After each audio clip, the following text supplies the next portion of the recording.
नमस्कार, मैं हूं अबूजर आलम और आप देख रहे हैं सीमांचल संदेश। इस वक्त मेरी मौजूदगी कटिहार जिले के फलका प्रखंड अंतर्गत फलका बाजार में है। आप मेरे पीछे देख रहे होंगे कि एक हाट का यहाँ पे निर्माण मनरेगा के माध्यम से मुखिया अमित गुप्ता के द्वारा करवाया गया है और ये एक एकलौता हाट आप कह सकते हैं कटिहार जिले में, जो कि एक मॉडर्न हाट के रूप में से विकसित किया गया है, इसे सजाया गया है।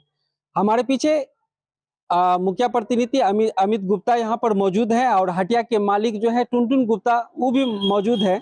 हम उन लोगों से जानेंगे कि आखिर जो है हाट का निर्माण मनरेगा के माध्यम से जो करवाया गया है, जो कि बदनाम योजना के नाम से जो है इसे जाना जाता है। सभी लोग अगर मनरेगा का नाम अगर आए तो मनरेगा का नाम आते ही लोगों के दिमाग में एक ही चीज रहता है कि ये लूट घसोट योजना है।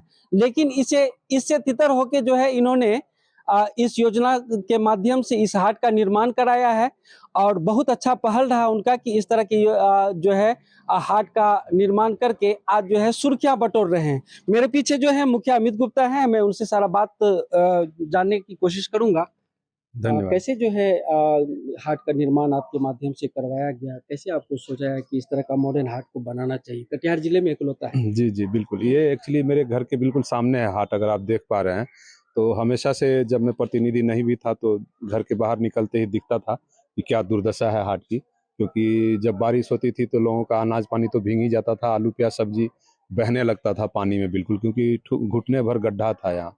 और ये सबसे ज़्यादा कसक इस बात की थी कि ये ग्रामीण हाट बिल्कुल गांव की हाट नहीं है, बल्कि ये बिहार सरकार को इसका राजस्व जाता है, अच्छा खासा राजस्व, जो अभी 8 से 9 लाख के करीब है। ये राजस्व जाने के बावजूद भी बिहार सरकार बिल्कुल उदासीन थी। यहाँ कोई व्यवस्था नहीं थी, ना दुकानदारों के लिए और न जो दुकानदार यहाँ आते थे हाट करने के लिए, उनके लिए, ग्रामीणों के लिए।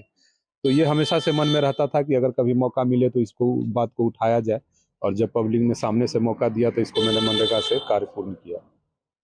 तो मनरेगा तो बदनाम योजना है, फिर कैसे आपके दिमाग में आया कि मनरेगा से ही करवाना है?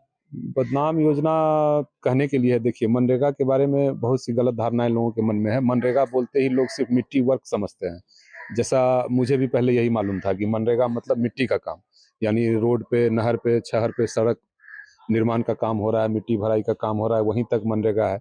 लेकिन ऐसा है नहीं। एक्चुअली मनरेगा आप 200 से ऊपर काम है जो मनरेगा के द्वारा किया जाता है, और ये भारत सरकार का सिस्टम बना हुआ है, सेंट्रल गवर्नमेंट का है।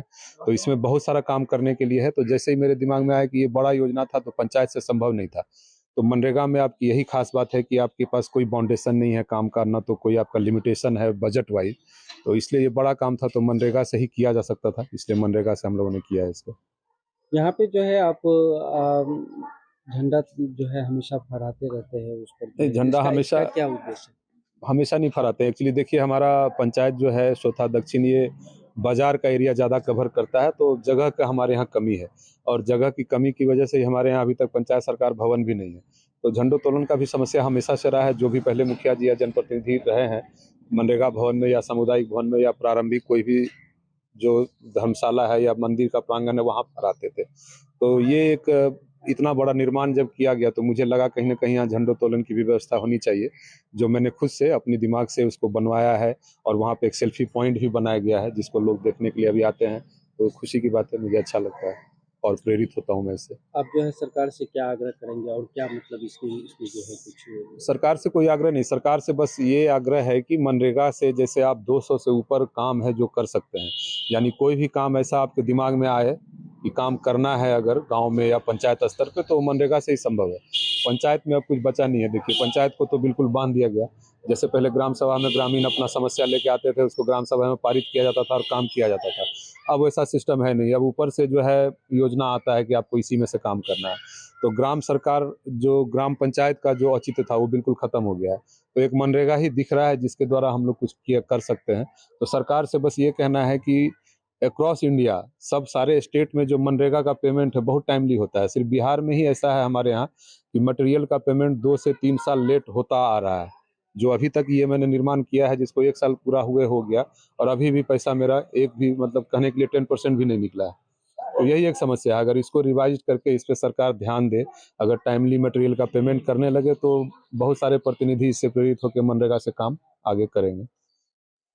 तो क्या संदेश देना चाहेंगे जो लोग मनरेगा को मतलब कि करना चाहते हैं या फिर मनरेगा जो इस तरह का शेड वगैरह कुछ बना के हाट वगैरह का निर्माण करना चाहते हैं, उसे क्या संदेश देंगे? संदेश क्या है? संदेश तो देखिए करने के बाद खुद संदेश अपने आप चला गया है। अभी हमारे कटिहार जिले का इकलौता ये मॉडल हाट है, तो दिखने में भी बहुत अच्छा लगता है, सुनने में भी अच्छा लगता है। और जितने भी बाहर से कोई भी मंत्री या कोई भी गेस्ट हमारे डिस्ट्रिक्ट में आते हैं तो हमारे डीडीसी साहब या डीएम साहब के द्वारा यहाँ उनको घूमने के लिए लाया जाता है, दिखाया जाता है।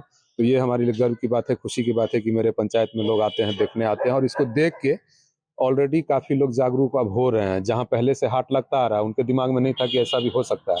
तो बहुत जगह जनप्रतिनिधि जो है इससे जागरूक हुए हैं और वो भी ऐसे काम कराने के लिए आगे मतलब उत्सुक दिख रहे हैं। जी, मेरा नाम अमित कुमार गुप्ता, चौथा दक्षिण मुखिया प्रतिनिधि।